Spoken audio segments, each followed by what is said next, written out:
It's Kristina Dennis, Mindful Monday. I realized I didn't make one last week. It was Martin Luther King Day, and Billy was home all day, and he was having one of the hardest days I've seen him have in a long time. And I just couldn't sit down and do that. And I realized sometimes, because I've been doing this autism thing for 15 years, or 14 years, 14 and a half, that I tend to not pay attention to, little speed bumps or road bumps. And I forget that I'm actually tired. Look at this tooth. It's moving back. Whatever. I tend to forget to acknowledge the way a week can be. Hi, Stephanie. How can a week be? And I woke up this morning ready to go walk the back bay, but not ready. I was supposed to be ready to go walk the back bay, and instead I was beat. And I was trying to figure out, how in the world did that happen? I only had to work 2 shifts at Costco this week, but I had to listen to my body and cancel on my friend and not be a superstar, which I was super excited about because I was that fatigued. And when I sat down and realized that, starting with last Monday, with Billy being off school and how hard that was, sometimes kids on the spectrum don't do really well with being off.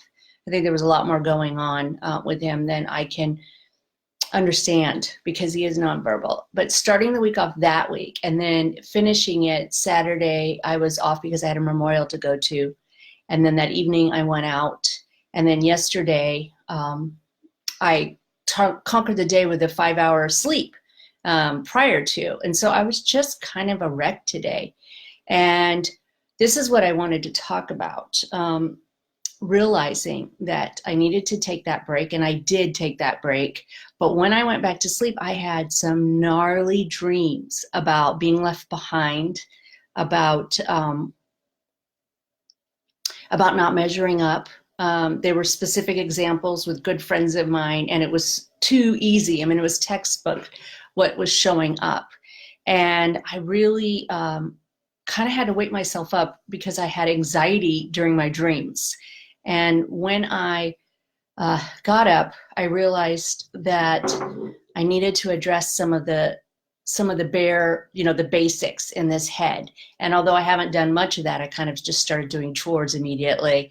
I am going to double down on taking a break.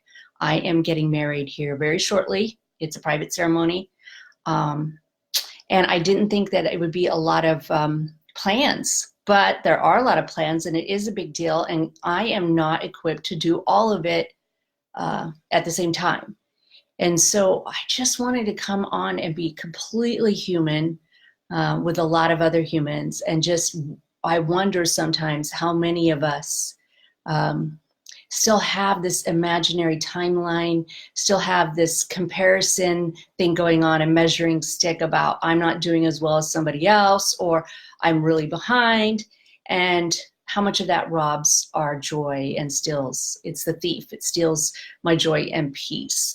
And even though on the outside I've learned how to manage symptoms really, really well, and I can look like I'm pretty calm about everything, I realized that my nervous system was not well. I didn't sleep the night before, and I was having all of this stuff come out in my subconscious. So back to basics for this gal. I am going to pull out my journal and start journaling, and I'm going to say out loud that even planning a small private ceremony is a lot of work, and there are a lot of feelings that come with it, which after 4 years of being with Kelly, I didn't think would necessarily be the case, but it's true. And I want to just be, an observer of what's going on, and I want to take extra special care of myself like I would a friend who's got a lot on her plate. So acknowledging it that, in the 12-step program, we admit we are powerless. Well, I am powerless over how all these big life changes and autism and stuff affects me sometimes, and it's going to wear at me. I'm also powerless over the energy that I have. I'm in the right smack in the middle of menopause, and that affects me, and I want to pretend it doesn't, but it does. And I just want to join the human race today and be really kind to myself and say all this stuff out loud. It's not sexy. It's not what people would think of, or what I used to want to portray. But right now, being, you know, at one with my actual true self feels a lot more freeing and peaceful than trying to keep up with this imaginary idea that I have in my head about where my speaking career should be already, where my workshops should be scheduled, where Billy should be. Just need to let it go. And you know, the visual board, the vision board is for putting it out there and letting God and the universe conspire to bring it to me.